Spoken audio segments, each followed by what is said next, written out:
Hey, welcome to the Redefining Real Estate podcast. My name is Michelle, and I'm here with Travis Royle today from Century 21. He is a local realtor. I've known him for quite a few years now. And we're going to talk about real estate investing and how to make money. And Travis is a pro at this. So this is going to be an educational session for me and for everybody that's here listening. So I'm super excited to have you. Yeah, thanks for having me. This is going to be a lot of fun. Cool. So, tell me about, well, I guess you got into did you own investment properties before you got into real estate? Yeah. Yeah, I started real estate investing in 2007, and I was going down that path, and then I ended up selling buying and selling more than 2 properties a year. And I was in the military at the time, and I was just like, well, maybe I should just get my license, right? So, save some money. I did a whole bunch of tours and stuff like that. So I got back into what's called Garrison, and then I was a little bored in Garrison, and I was doing my real estate investing. I'm like, well, maybe I'll just go get these courses. So I started taking the courses, and I was like, wait a minute, I think this is what I should be doing, right? I fell absolutely in love with the thoughts of being able to help others and whatever. So I got my license, and I put a memo up the chain of command in the military to see if I could have a second job to do this, and I got a yes. So then I started selling real estate in the military for about 2 years before I even got out. Yeah. So I started real estate investing. I think I got licensed in 2014, I think it was, or 2015 or something like that.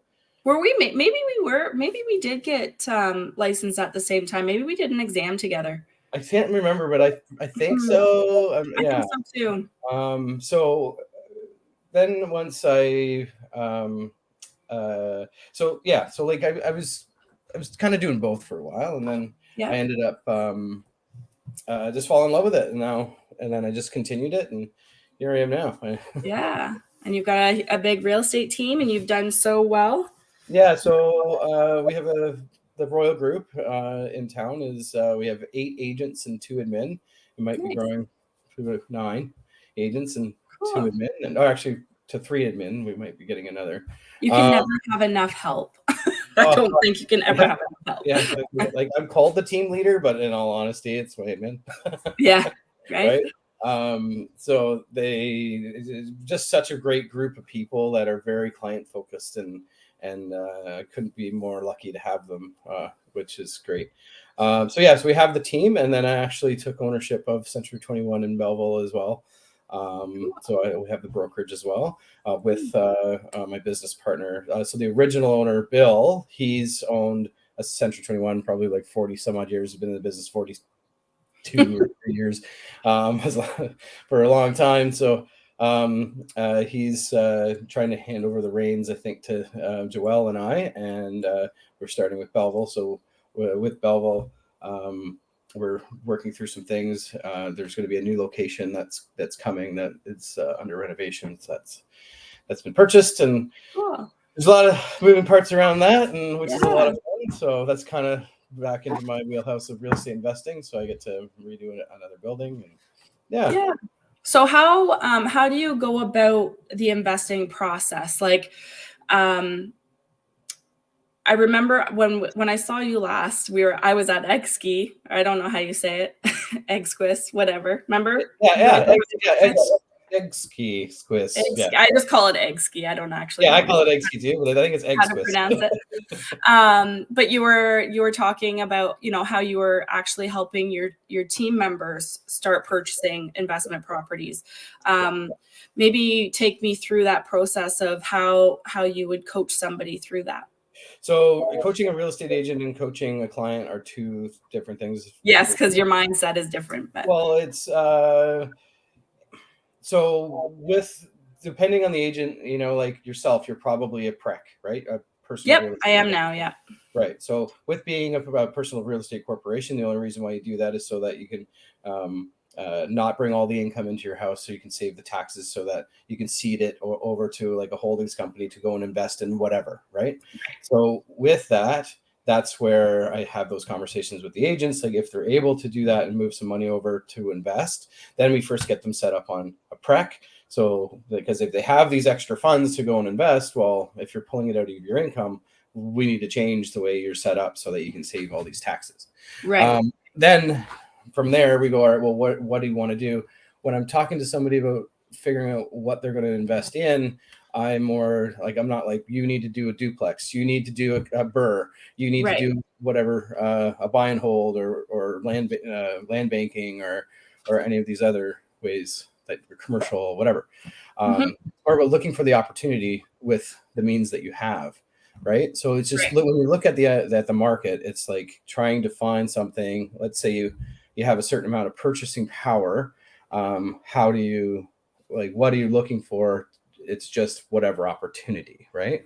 So you're not in tunnel vision to be like, I need to find this only one thing. Right. It's finding, Open to. just something that is going to be good so that you're getting that ball rolling, right? Right. Right. What is the BRRRR concept? I remember you So sort of telling me, but I forget. yeah, so the BRRRR is the BRRRR technique, right? So back in the day when I first started investing, I was doing the BRRRR technique, except for it was just back then I think it was called like flipping to yourself, right? So really what you're doing is you're it stands for buy, renovate, refinance, rent, redo. Okay, Okay. so you're gonna buy a property. Okay, so let's say we're going to just take a duplex conversion, right? Because Okay. with the accessory dwelling units in it being allowed now, so this is like an opportunity. You know, if you have a property or you see a property, like, hey, there's some opportunity here to add value. Mm-hmm. Uh, so what it is you find the property, you create an up down duplex kind of thing, except for it's a single family with an accessory dwelling unit, right? Okay. Duplex rules are different than ADU rules, accessory dwelling unit. So when you find that property, you go, okay, well, how are we going to convert the property? You're going to put, fire and sound separation. You're going to totally redo the electrical to have separate meters. You're going to have the heating sources separated, right? So, and then usually for me and anyone that I work with, I try to have them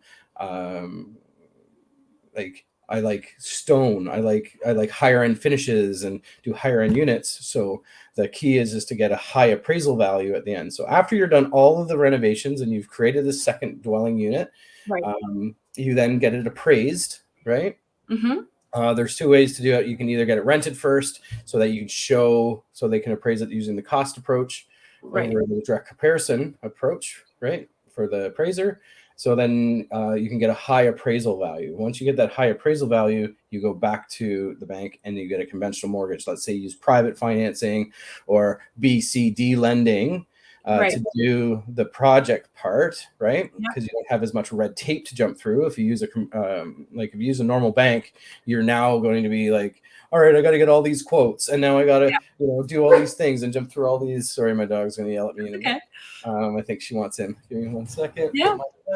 I have 4, and I think I made my dad put them in the garage because I was like, yeah. Mine's the size of 4. Yeah. Get out of my way. Get out of here. So yeah, she's a monster. Okay. And where did I leave off? I just said, for the appraisal. Yeah. So once we have the high appraisal value, I was talking about using private lending over Conventional mortgage. right? So conventional is fine if you can do it that way, but you're going to jump through a lot of hoops. Yes, you'll pay lower interest rates because you're going to pay like 9, 10, 11% for private, but you do it for a certain period of time. You work the numbers in your calculation when you're doing the BRRRR. And then after you're done, it's just less red tape is a lot easier to work with. Yeah. So I usually, if I can't fund the renovation myself because I'm, doing too many projects at the same time, then I will use private financing to do it. So after that's all done, you get you get a conventional mortgage at the end with a high appraisal value, and you can pull all of your money back out. That's the hope, is all of your money, right? Right. So cash on cash return, right? So you pull all your money out and you don't have any of the original money in.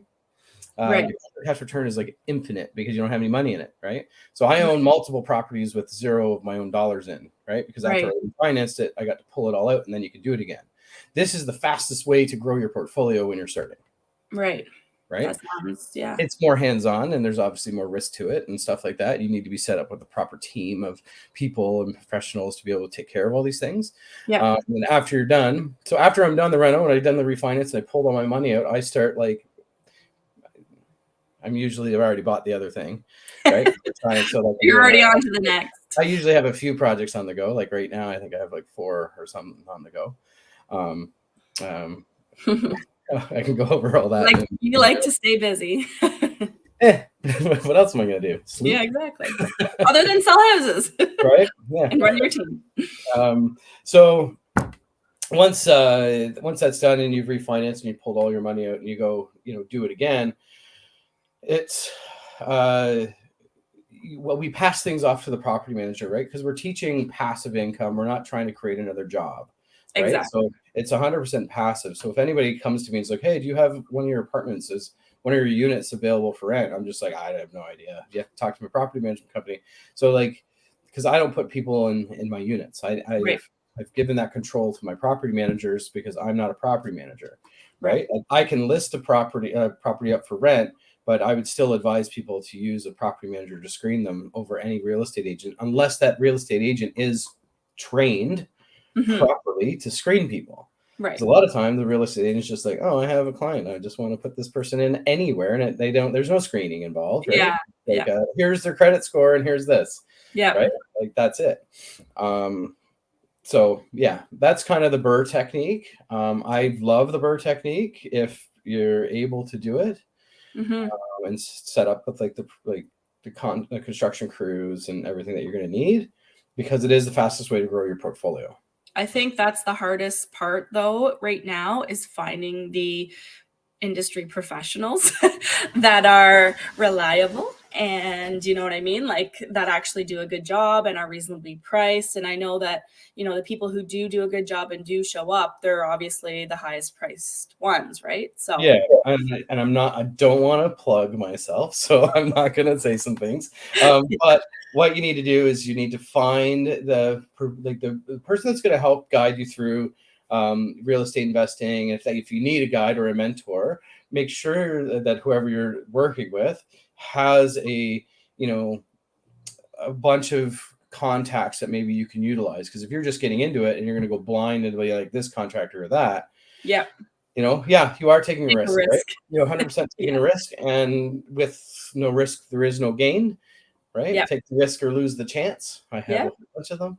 I like that one. I don't know if I've heard take the risk or lose the chance. I like that. Yeah. So like so that like if you're working with someone that's going to help you through this real estate investment world, they should have a team of other contractors in behind them. Just like if you work with an agent, they're like, I need a lawyer, they're going to give you a lawyer. Exactly. Right? Yeah. Same thing. If you're going to, look for real estate investment stuff, right? Make sure that whoever you're working with and the team that you build, because it's all about the team that you build.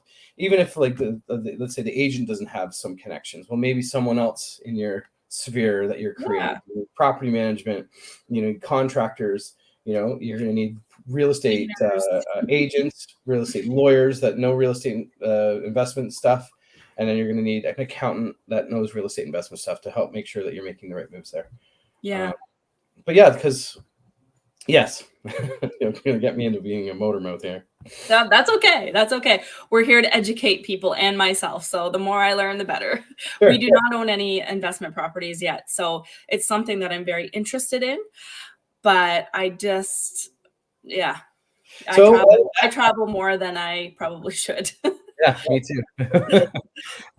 So then again, that comes right back to making it passive, right?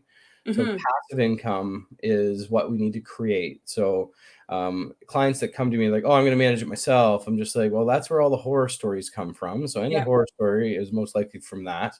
Yep. People managing it themselves. Not to say that like you don't get a property management putting someone in your unit that isn't great and they wreck the place. That happens for sure. Yep.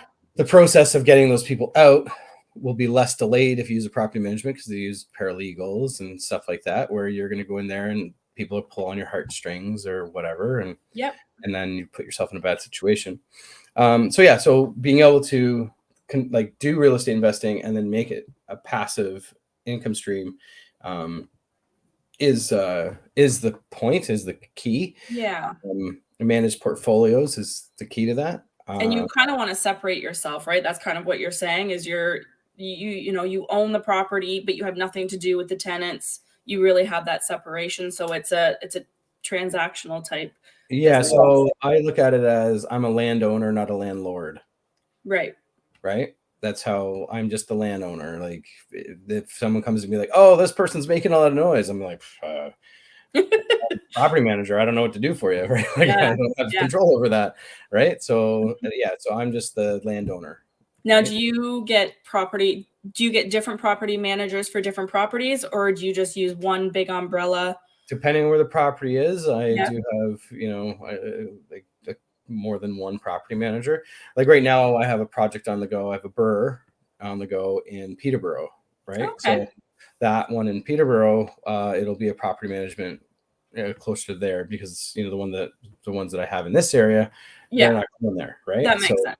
Totally. yeah, so I'll use, and like let's say you're dabbling in commercial, right? Hmm. Some property management companies, they don't do commercial, Right. right? Let's say you're like, ooh, I'm really into Airbnbs, right? Yep. I love doing Airbnbs. Well, a lot of property managements do not do Airbnbs, Right. where other ones do, right? So you're Right. just going to use the right, like again, that's across the board. Use the right Yep. professional to do Do the the right job. to do the right job. Right. Yeah, Now, for how sure. do you know whether or not it makes sense to like hold the property and rent it or sell it? Do you just evaluate the value at that time and go, does it make sense for us to sell it right now? Or do you, I haven't sold one of my properties ever. you're just buying and holding, right? Buy and hold, buy and hold, buy and hold, right? Except for my own properties, right? Like my Yeah. own houses that we live in. Yeah. Um, Other than that, no, I don't think I've sold any. I'm about to.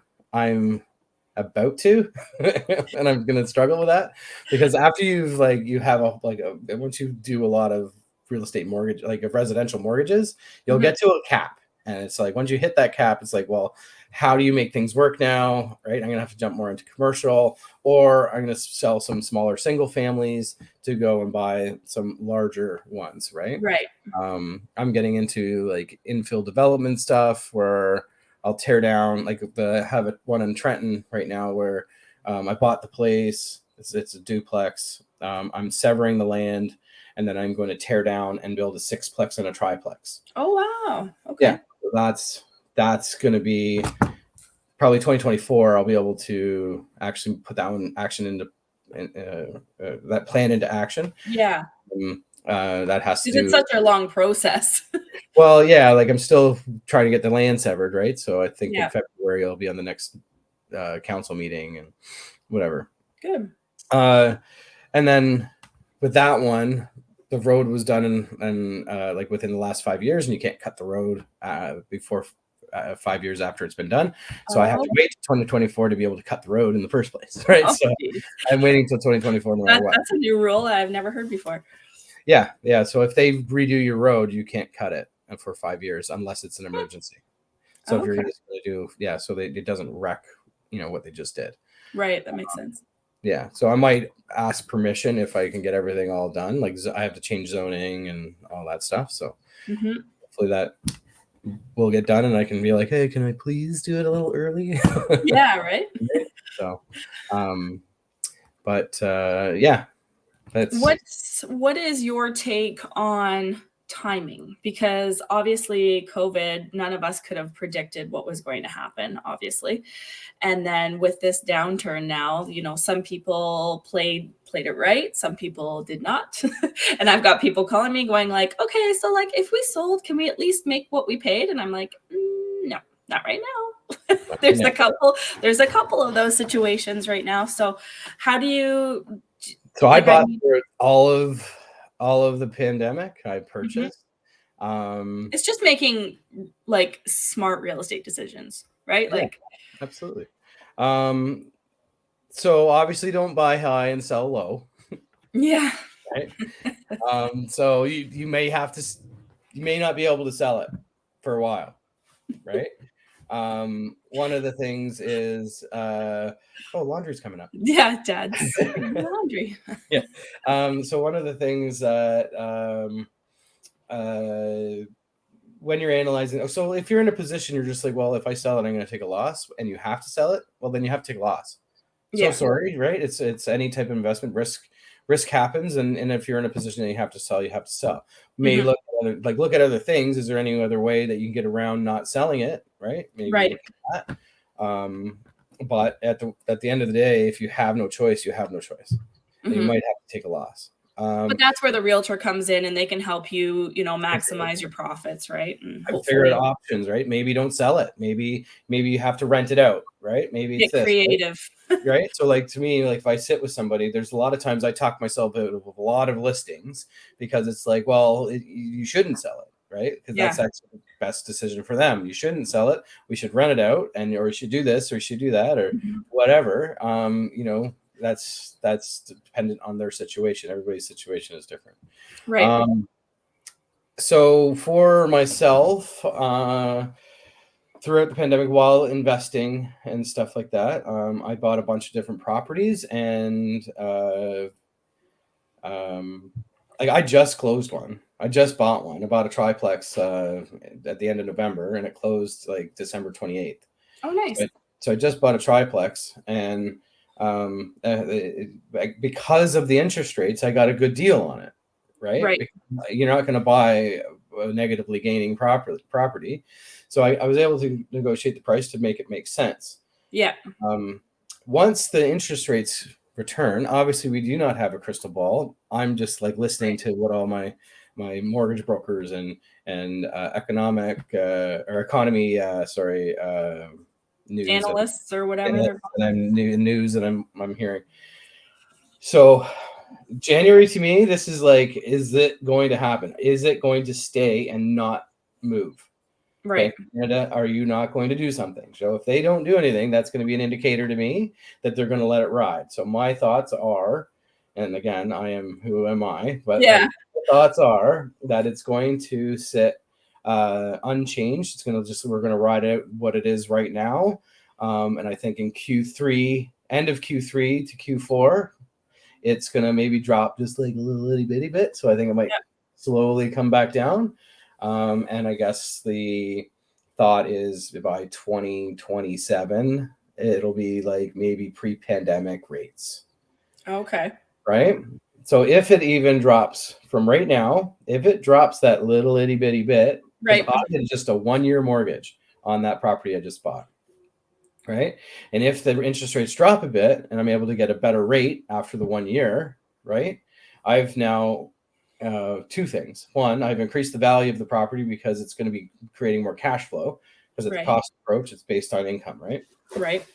And then in two, my cash flow is going to grow, so I'm going to make more money just in general because Passively. Yeah. lower, yeah, I'll lower the expenses in the property so that it'll make it, hopefully it'll make some more money. And just by sitting on this property, if I don't do anything with it, as the interest rates go down, that value the price of the property is going to go up, right? Because it's going Right. to make more money, right? Yep. So naturally, the actual appreciation is going to go up. So Yeah. that's hope, right? If it doesn't work, well, I guess I'm just going to hold this thing until it does, right? So, Exactly. so as long as you're You'll not, figure it that's out. why like over the pandemic, my advice to people were like, well, I don't mind taking a little bit of a loss because, look at the appreciation that's going on. I'm Yeah. like, well, that can't last forever. So, we need to find, it's hard right now, but we need to find an opportunity in the market and not just Be buy something silly. and lose because who knows what's going to happen, Right. right? Now we're in the spot of, oh, this is who knows what's going to happen, right? Yeah, yeah.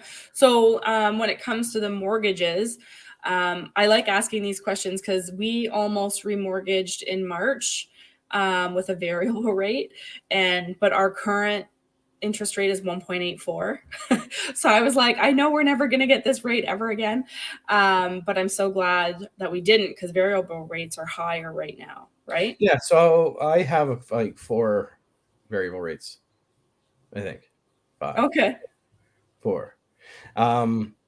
During all this, when it was this shit was changing. Oh, Yeah. sorry, probably not swearing.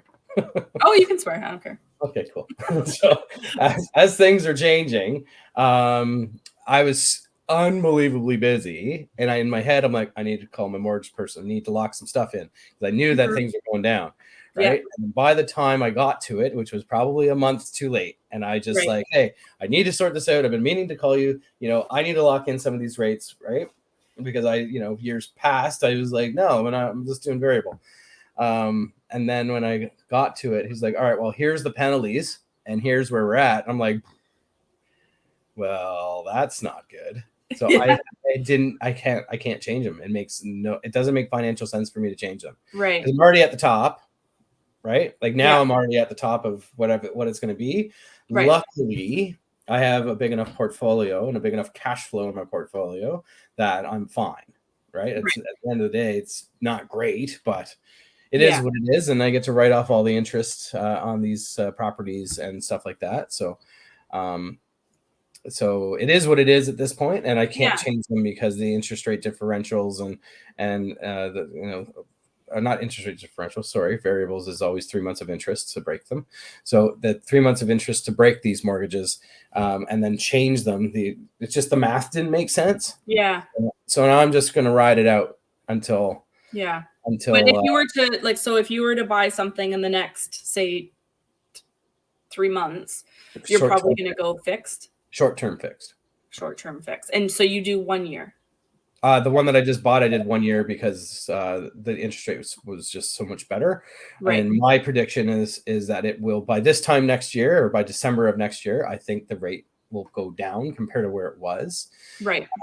That again, risk to gain, right? So I'm taking that risk. And at the end of the day, if it doesn't work, it is what it is, right? Yeah, exactly. But the fact that you're willing to take the risks is why you've gained over the years, right? Yeah. So I think that's a big thing with a lot of people is that they're just afraid to get into the investment property. Number one, because they hear about all these horror stories, which are those people who are self-managing. And then the financial aspect of it. I mean, people are struggling enough to get into their first home and not being able to, get out of the rental tornado. I think it's just, I think the financial. So that's actually a really, really good point that you're bringing up. That's one of my favorite conversations is first-time home buyers and when they're in the rental situation. Is that I try and start anybody that's starting off because I did it wrong when I first started. As far as I'm concerned, I did it wrong. And obviously, there's a million opinions on things. But when you're first starting out, I think you should be buying a triplex, duplex, or depending if you're going to school or if you're going to university or something like that, then I think you should buy a 5-bedroom house and then create a rooming house for students, right? And then you as the kid at school can manage as a responsibility, learning responsibility in life. You can manage that place. But buying a duplex or triplex, there's income coming in that's going to help them afford the building and help offset their, the expenses in that house that they bought, right? So I kind of try and push people towards that. And then after they've lived there for a few years, they can then pull 5%, because you can't buy a duplex or triplex for 5% down. You also have the opportunity of taking an underperforming property, evict the crappier rent, right? The lower rent, and then move in, do some fixes of that unit. And then now that unit will be able to rent for quite high. So then you have the option of maybe even moving to the next unit over or whatever, and then get max rent for the one you're in. And then, you know what I mean? So there's opportunities around what they can do. If you can own or occupy a multifamily right now, obviously, we have families and stuff, and my wife would absolutely murder me if I'm like, we're moving into a duplex. She would punch me in the face. But when I was in my 20s, who cares? You're living in one anyways. We'll do it again for, so then I have them repeat that for a couple of years. Right. So now they have, 2, 4, 6, however many units. Right. I even have them have property managers manage the property while they live in it. Oh, okay. So now they're just another renter so that the people next door can't pull on their heartstrings. Right. That makes sense. Talk to the property management, because you were working those into the numbers anyways. So those people should be able to afford property management because when you move out of it, you need that property management. So it's just an expense of that property. Yeah. Right. So what were you saying about the down payment for a multi? Triplexes and duplexes, you can do, I believe, well, duplexes for sure, you can do 5% down. Right. Okay. And triplexes, I think it's still 5, but it might be 10. Okay. % down on those. But you can owner occupy duplexes and triplexes. You can't owner occupy fourplexes and above. Okay. Right. According to the landlord tenant rules. Right. Okay. Yeah, I didn't know that. Yeah. So then you can, yeah. That's because you should be at Century 21. I'm just saying. I know. Anyways, so that conversation is for another day. Yes, it is. So anyways, like with all that, like there's some opportunities for people, first-time home buyers around that, because you see multifamilies all the time sitting on the market for 60 days, and it's because the numbers, they don't work, right? The numbers are garbage and they're losing money, and it's like, well, it doesn't make any sense.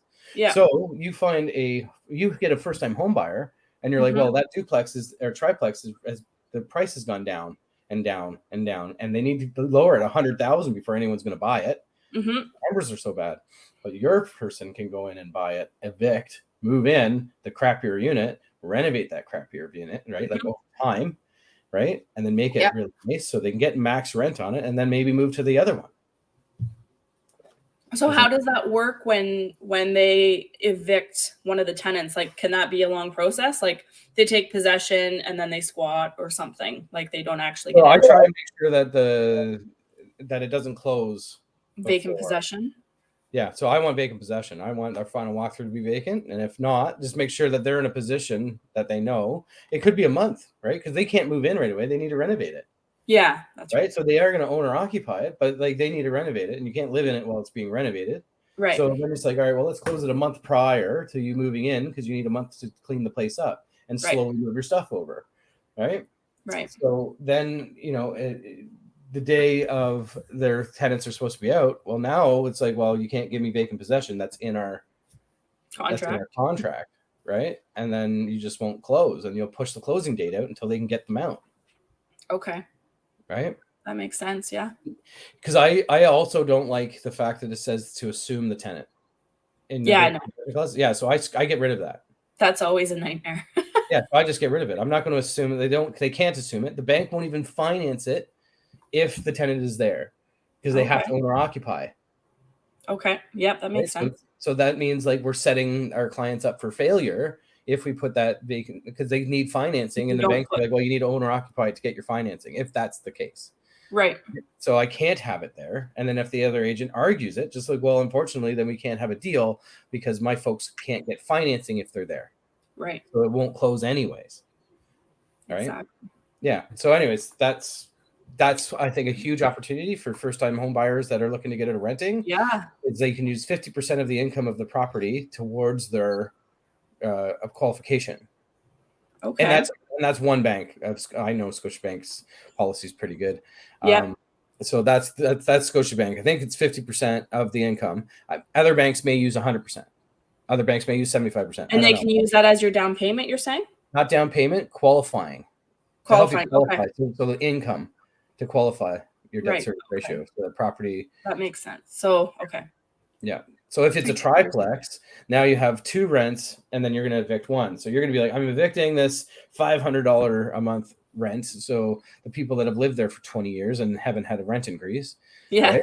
So I'm going to evict them and move them in. I move myself into that unit. And then, you're going to redo that unit and move into it. And then you're going to live there for a year. Yep. Right. And then maybe you move up to a different unit. Maybe you go buy another property. Right. But you use the equity that you've created. Right. As soon as you're done renovating, you can change that rent from $500 to $1,600, where it should be $1,700, $1,800, whatever it should be. Yeah. Then that value of the property goes way up because of the cost approach.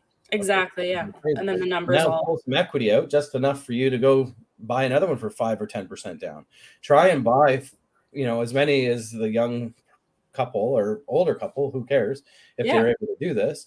Then, you get into the properties, you can get into a couple. You built a portfolio using only 5%, 10% down. Because if I go buy a $500,000 property, I have to spend $100,000 to do it. where Yeah. they can spend 25 grand to do it. Right. Right. We should have had this conversation a few years ago. I'm like, well, we're 9 years Trying in, to. right? Cheapers. I Right. need to start getting real smart with my money. Yeah. So like that's just like one a bit of one strategy for the first time home buyers. And then there's so many other strategies around real estate investing. Like there's so many different things. Oh, I'm sure we could sit here for hours and talk about it. Yep, 100%. Do you have any other, have you ever heard of what ways you make money in real estate? Do you know that? Like the 4 ways you make money in real estate? Okay, go ahead. I'm gonna just for your listeners, and we're all learning here. So when people talk about your return on investment in real estate, right? And that's why real estate is better than stocks, right? That's why real estate is, to me, it's better than stocks, right? Yep. Because with stocks, you take a certain amount of money. Let's say you have $100,000 and you make 10% return on that $100,000 in the stock market. What do you have? $110,000, right? You make 10 grand, right? So with real estate, if I had $100,000, right, I leverage that money, right? Yeah. So now that $100,000 represents as $500,000. So if I make a 10% return in the real estate market, I make 50 grand. Yeah, that makes total sense. Right. So it's smart leveraging. Okay. Yeah. So when we talk ROI in real estate, there's 4 things that are happening, and then maybe a silent 5. But 4 ways that you're going to make it is: 1, you have cash flow, the amount of money that you make over top of the expenses, right, from your rent.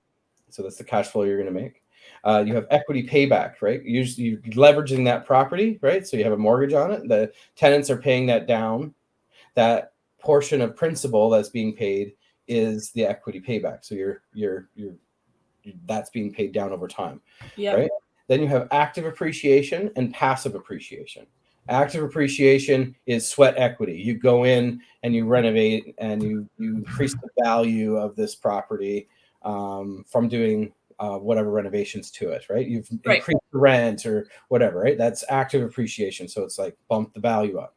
And then passive appreciation is, the market going up and down, right? Sometimes like, in the last 8 months, sometimes it goes down, right? But that's when I'm getting those phone calls, right? They're like, "Can we sell right now?" And it's like, "No, you need to stay where you are.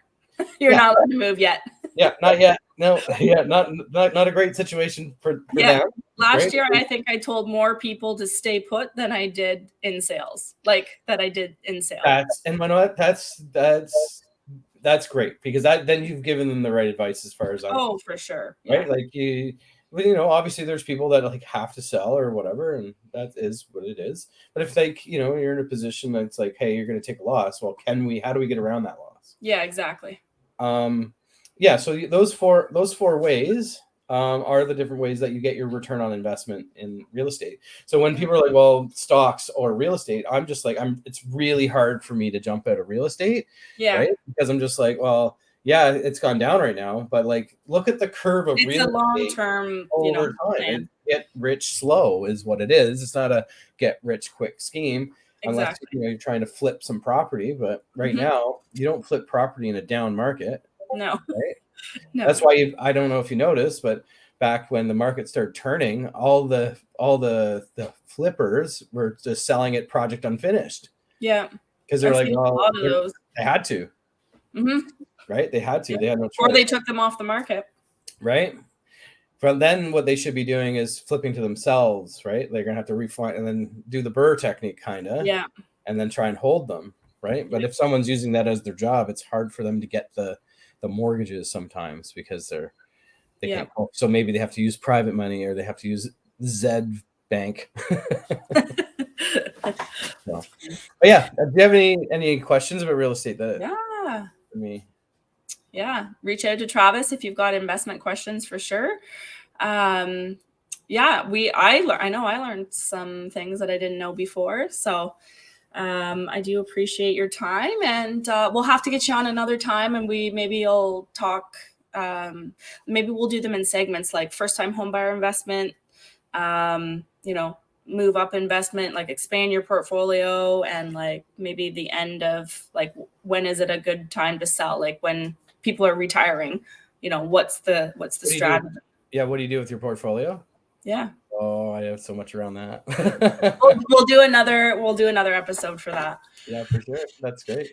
Cool. Okay. Well, some value to your listeners and yeah, absolutely. And this is a brand new podcast. And I don't know if you saw my story, but I was like, hey, I'm having Travis on today. And I'm like, I don't know when I'm going to post it because I'm all new to this podcast thing. And I'm like, yeah, I don't know if like I should be doing this live or I should be posting it a week out after. I don't know. So you could do it live and then post it, right? Like, yeah. Well, I think we do a podcast. I think we'll definitely add value to anybody who's listening today. Is definitely going to gain value, which is the whole point of this. So appreciate you, Travis, and we'll chat again soon. Yeah, you bet.